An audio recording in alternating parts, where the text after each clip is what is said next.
Well, as promised, Brendan Wiese is right here. Just finished up with Paul Oren. Told you Brendan was coming, and here he is, the big 550 KTRS. And you guys have been broadcasting the games all weekend and across the Valley Network, but here locally in St. Louis. First of all, the most fun call or the coolest event that you broadcast this weekend? Well, obviously the two games yesterday were sensational. I don't think we could have asked for anything better. Two games that come right down to the wire. But last night's finish with UNI and Drake, where you get the Murphy bucket to tie it, and then right back down the floor, Lohaus, who hits a bucket to set his career high, win the ball game.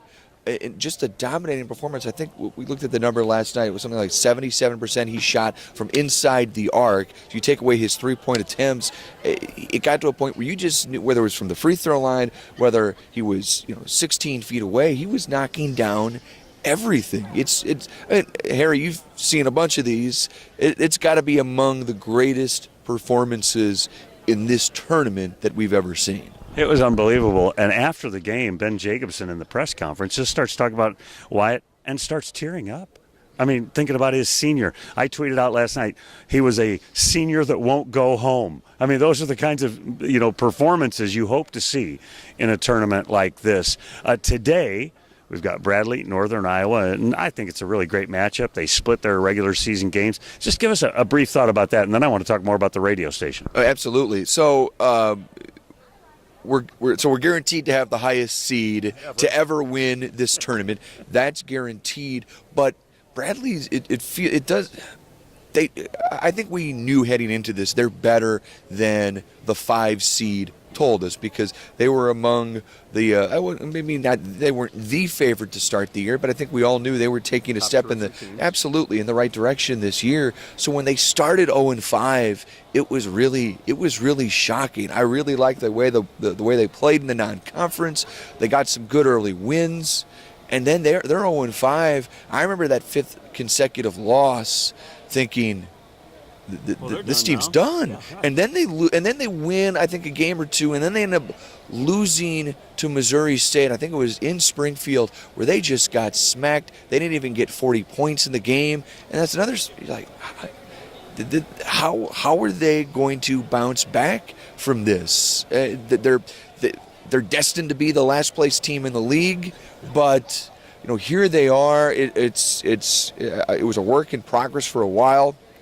But you've got Brian Wardle with his team playing their best basketball right now. I love Jayshon Henry, the freshman, who I think next year, I think we're talking about somebody that's making the kind of impact that like Lucas Williamson made this year for Loyola. Hopefully Jayshon can stay on the floor for a full season. He's really felt bad with how much Lucas got banged up this year. So I think that's something to look ahead towards, look ahead for next year. But right now, I think this Bradley team is set up perfectly. On the other side with Northern Iowa, obviously, Harry, it's Ben Jacobson. It's his time of year. And in this tournament, this is what he does. It was, you just felt like he was in his element yesterday. And for a Drake team that faced so much adversity, I thought it was a great moment when Tremel Murphy came back out on the floor. It was a weird sequence because he starts coming out of the tunnel.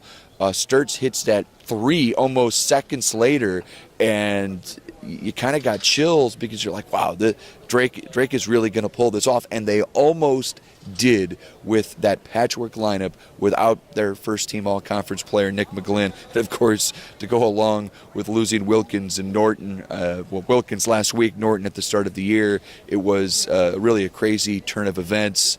There was maybe even a part of some folks that, on our side of the table, we're almost kind of pulling for Drake because it's that storybook ending. But on the UNI side, they haven't been to the tournament since 2016. It's like, what's going on? It's almost like an unspeakable drought. They've got a chance to punch their ticket again for the first time in 3 years here in just a little bit. Great respect for Darren DeVries and all that they've done at Drake, and what a great year they had before the injuries, and then still sustaining it a bit here in the tournament. Listen, they don't call Ben Jacobson Jake the Giant Killer for no reason. I mean, the guy knows how to win tournament basketball games. Let's talk about the Big 550. You guys carry Mizzou.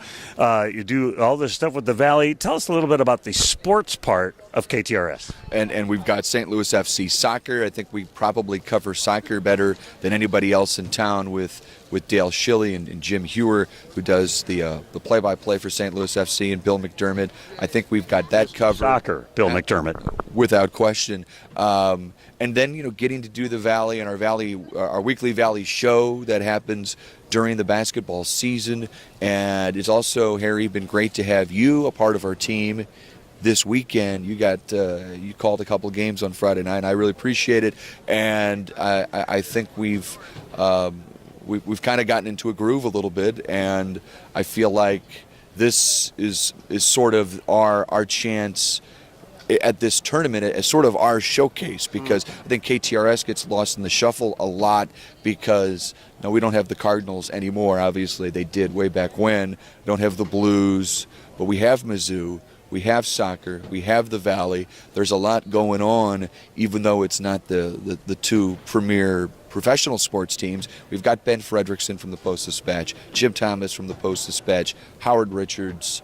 It seems like a cast of thousands. I almost feel like we're forgetting multiple. We've got the Randolphs, Jay Randolph and Jay Randolph Jr. covering golf. We've got it all covered from different angles and different folks, and I think we're really proud about that. They're doing a great job. The Big 550 KTRS downloaded the app, listened to you guys the other night when I was, I did a couple games for the station. Super grateful for that opportunity. But listening in, and you guys are just killing it. And you have two great guys you're working with today. And both Kevin Lehman and the coach, Rich Zavosik, you got a chance to work with them on Friday night. They are so knowledgeable. The broadcasters that work with the Valley, and you've talked with probably all of them this weekend, Harry. This is I can look up to a lot of giants in this industry, from John Rooney to Mitch Holtis to Scott Warman, Tom Ackerman, again, Coach Z and Kevin Lehman, yourself. This is a great collection of broadcasters and guys that are really good at what they do, but also really passionate for this league. And I think that is also important to note, because this tournament is really unlike anything else. And yesterday was a great indicator of that, where you have two games go down to the wire. Now it sets up for today. And, Harry, we're going to talk about this on the broadcast in a little bit. Whoever wins this game, the question then afterwards will be, what seed do they get a week from tonight when the brackets come out?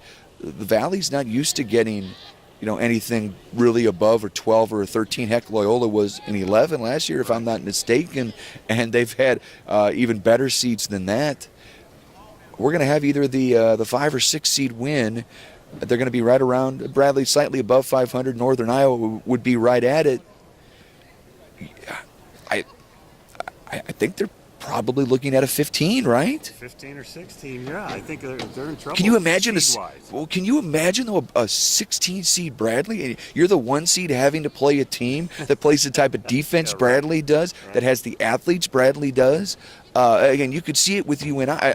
Again, if you're a 1 seed having to play Northern Iowa, and now seeing that the precedent was set last year with UMBC already knocking off a 1, there is going to be a very highly rated team that's going to see the bracket, see them paired with either UNI or Bradley, and they're going to start freaking out, because that's not what they signed up for. That's not what you're supposed to get when you're a 1 or a 2.